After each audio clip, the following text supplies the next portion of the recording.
Please help me welcome Matt to the stage.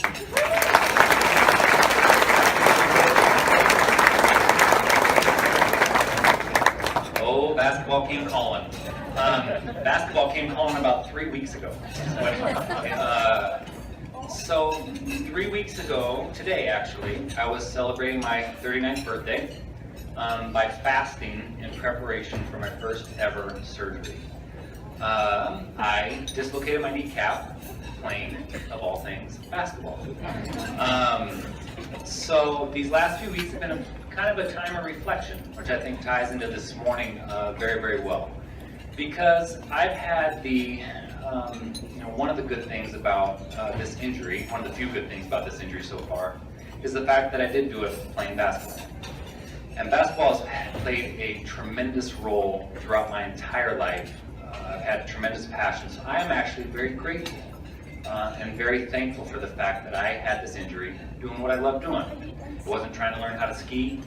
It wasn't getting out of bed. It wasn't slipping on ice. It was doing what I feel like I was meant to do and be a part of, and that's play basketball. And so in that reflection, I started to think about the role basketball has played throughout my life. And in order to do that, I have to go way back. And I have to go way back to when I was a kid. I grew up in North Portland, inner city Portland. I'm the youngest of 9 children. I have 5 sisters and 3 brothers. 3 brothers taught me how to be physically tough. 5 sisters taught me how to be emotionally and mentally tough. And I can say that the lesson I learned from my sisters is a lot stronger than the lessons I've learned from my brothers. I didn't grow up with a lot. We had a lot of love, a lot of support from my family, but not a lot of stuff. And that was okay for us, a good Italian Catholic family in North Portland. And honestly, the neighborhood I grew up in was pretty rough. My parents lived in the same home for 54 years now. Over those 54 years, there's a lot of things that have happened in that neighborhood, a lot of change. But while I was growing up, and in my time at home, my mom was actually interviewed twice on the local news during that time. And the question was, what's it like living in such a tough neighborhood? One was after a man was found stabbed in our front yard, my dad found him. And one was after a drive-by shooting on our front porch. And my mom, my sweet, sweet mom, looked at the news and she said, well, we have our problems just like every other neighborhood. Well, I know now as I'm a little bit older and a little more perspective, not every neighborhood was the same as North Portland. However, it was that instilled another level of toughness and a little bit of street smarts too for me and my brothers and sisters growing up in that type of environment. And basketball is my way out. It was kind of the ticket out of the hood, if you will, the ticket out of the neighborhood. And I take great pride in that. And so I started to think about those early influences on my life that allowed me to kind of find my passion early, develop it, support it, and grow it so that basketball could play the role that it has. Of course, I think of my mom and dad without question. They're the first and most. And I started to think about the coaches. I had great coaching all my life.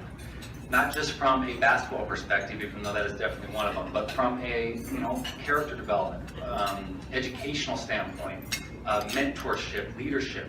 I had great examples throughout my life to model my, model my character, model my goal setting, model my approach, perspective on things. I was really, really fortunate. Now, where I lived, we didn't have a ton of resources. We were a little bit different generation. We had to go to the park. I had to go out in the driveway. We had a basketball hoop in my driveway, and obviously, I'll give you the caveat afterwards. I used to go out and shoot so much, and my pride was always, eventually I'd rip the net.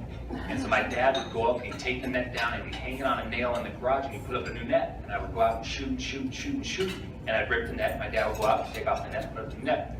And that was always kind of a source of pride because I was working so hard because I just love to be in the driveway. I love to be with the basketball in my hands. I think an empty gym is absolutely sacrilegious. It is sacrilegious. And so now the caveat is the fact that it rains a lot in Portland, and so the nets were heavier. So it wasn't necessarily that I was a good shooter, but there was a lot of weight on the net, so it didn't take as much to rip it. But we didn't have the bricks and mortar. And so when I think about this morning and what we all have the opportunity to do, and I love the pastor's words, the opportunity to serve, and we serve in a lot of different ways, right? We can give our time, our talent, and or our treasure. And there's a lot of different ways to be involved with an organization like the Hub. And when I think about the organization like the Hub, yes, the first thing is the building itself, and that's a lot of where this capital campaign is. But at the end of the day, what we're doing is we're allowing a leadership team and Phil and his group to provide that mentorship, to provide that leadership. There are a lot of people in my neighborhood that did not get out, that did not go on and find that passion, find that direction, weren't fortunate enough to be able to go on beyond North Portland. They're still stuck in the hood. And there's a tremendous amount of pride in that, but they didn't have the opportunities that I had. They didn't have the opportunities that all of you will be providing for the kids that are going to the hub. I don't know if I'm in the minority or the majority as far as what those opportunities have been for me. I know my journey's been somewhat unique.